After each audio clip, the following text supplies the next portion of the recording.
Hi everyone, my name is Rahul. এই ভিডিওতে আমরা জানব অপোজিট এর ব্যাপারে। অপোজিট একটা প্রিপোজিশন হয়। প্রিপোজিশনের সিরিজে এটা পার্ট 16। এর আগে কয়েকটা ভিডিও বানিয়েছি, যদি ওই ভিডিওগুলো না দেখে থাকো প্রিপোজিশনের প্লেলিস্ট থেকে দেখে নিও, ডেসক্রিপশনে লিঙ্ক দেওয়া আছে। স্ক্রিনে দেখি। আগে জানি অপোজিট এই শব্দের মানে কি। অপোজিটের দুটো মানে হয়, ফার্স্ট সামনে, সেকেন্ড বিপরীত।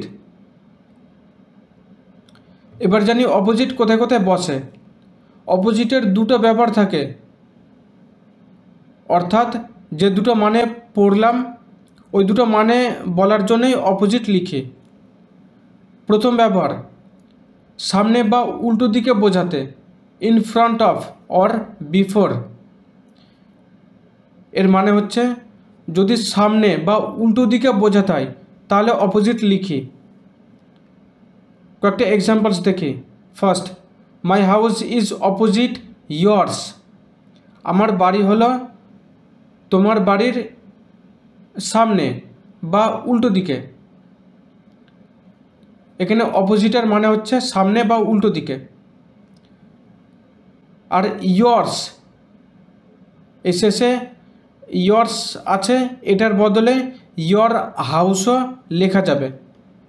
Next example, their school is opposite the temple. তাদের স্কুল হলো মন্দিরের ঠিক সামনে বা উল্টো দিকে। এখানে অপোজিটের মানে কি হচ্ছে সামনে বা উল্টো দিকে। Next example, his shop is opposite her house. তার দোকান হলো তার বাড়ির ঠিক সামনে বা উল্টো দিকে। অপোজিটের মানে হচ্ছে সামনে বা উল্টো দিকে। Next example, he was standing opposite you. সে তোমার সামনে বা উল্টো দিকে দাঁড়িয়েছিল।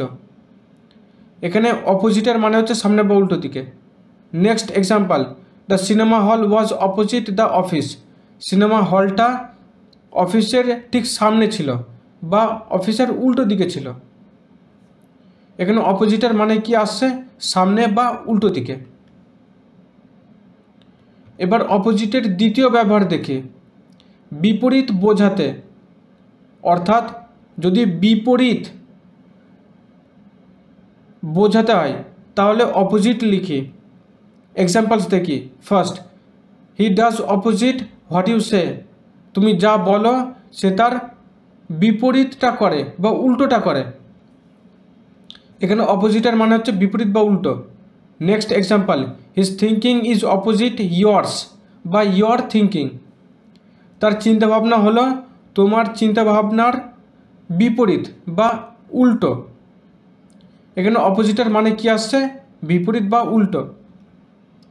Next example, the boy told opposite what he had to. ছেলেটার যা বলার ছিল তার থেকে উল্টোটা বলল। এখানে অপোজিটের মানে হচ্ছে বিপরীত বা উল্টো। Next example, she did opposite as she was right.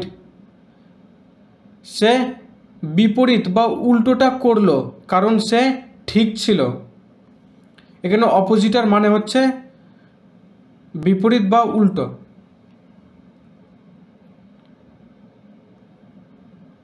তাহলে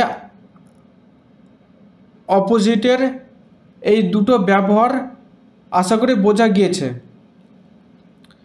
অপোজিটকে এই দুটো মানে লেখার জন্যই ব্যবহার করে থাকি।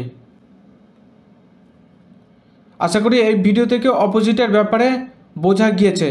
যদি এই ভিডিওটা ভালো লাগে একটা লাইক করো আর বন্ধুদের সঙ্গে শেয়ার করো। আর এই চ্যানেলটা সাবস্ক্রাইব করা না থাকলে সাবস্ক্রাইব করে নিও, তাকি এরকম ভিডিও যখনই আপলোড করি মোবাইল থেকে দেখে ওই কনসেপ্টটা শিখে নিতে পারো। I will see you in the next video. Till then, bye.